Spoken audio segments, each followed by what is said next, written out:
This is the first patriotic song that I teach in my classroom. I teach it before any other patriotic song to my kids. I remember the first time that I heard it, I was in my first teaching job in Detroit, my second year, and we were about to start our Christmas program, and the principal said, wait, we need to sing Lift Every Voice and Sing before we get started, and what is that? And she said, this is the Black national anthem. Lift every voice and sing till earth and heaven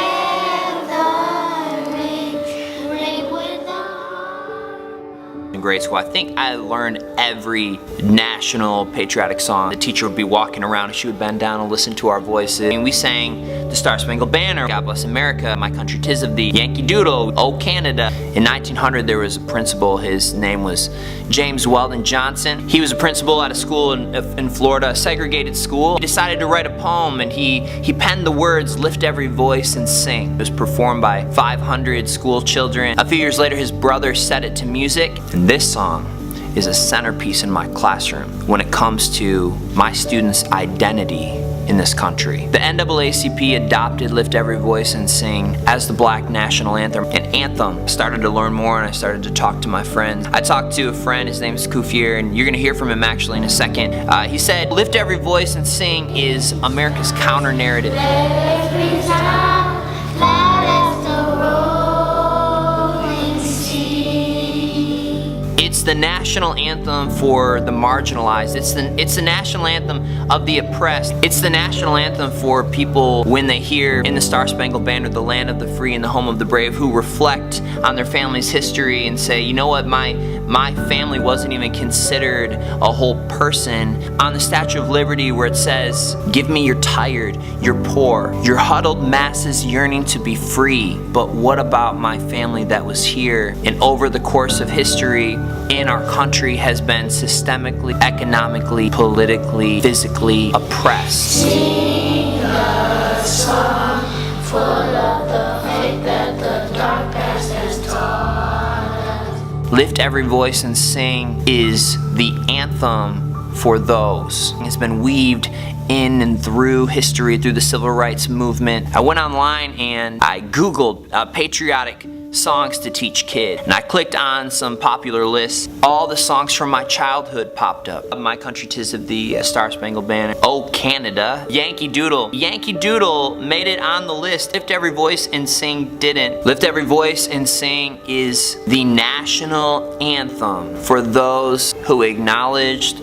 that we have had people in our country who have been oppressed and life has been difficult, and there is an anthem for those that have experienced that and hope for a greater future. Sing the rising sun of our new day begun. If you're a history teacher, don't miss this. Look into the time period that Lift Every Voice and Sing was written in. Don't let your kids walk out of your classroom without knowing who James Weldon Johnson is. If you're an English teacher, look at these lyrics, dissect them, soak them in, analyze them. If you're an art teacher, look up a woman named Augusta Savage, who lived and created art during the Harlem Renaissance and created a beautiful piece that was based off the lyrics of this song. If you're a music teacher like me, bless your students by teaching them about this song. What if you played Lift Every Voice and Sing before the basketball game? I will sing it. I will personally sing the song before your football game to honor all of the different narratives in this country.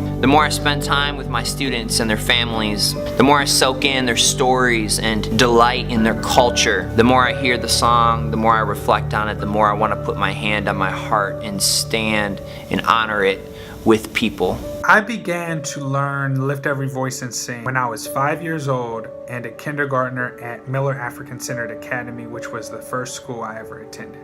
And the school was intentionally founded with the idea that Black children, in addition to needing to learn, what the state standards mandate, but it is a standard that we must also learn and be intentional about the incorporation of Black history in how we are taught, because not only is that important information, but that's affirming information. every day we were taught lift every voice and sing, and that was taught to us as this is our song. This song reflects our American experience, the history of our ancestors, and our current moment as well. I think what makes Lift Every Voice and Sing such a powerful song is that it's an acknowledgement that what African American people have overcome. It's an acknowledgement of struggle. It's an acknowledgement of progress, but it's an acknowledgement that struggle will continue. It's not a finished story. It doesn't say now everything is great, but it says till we march on till victory is won.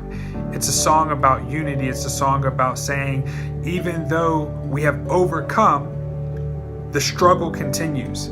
And I think the ultimate question of the African American experience has been, how do we confront this struggle? What does the struggle say about our identity?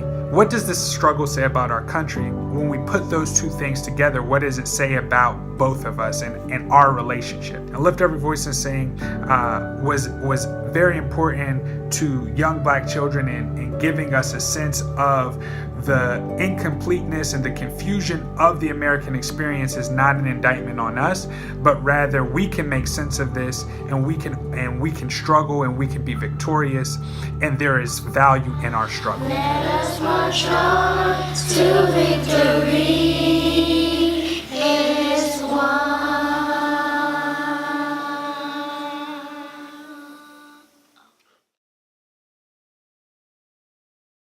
Hey teachers, if you liked what you heard today, you can follow my classroom on Instagram at LionheartTeacher. And also, if you were inspired and you want to do something with Lift Every Voice and Sing in your classroom, click on the link below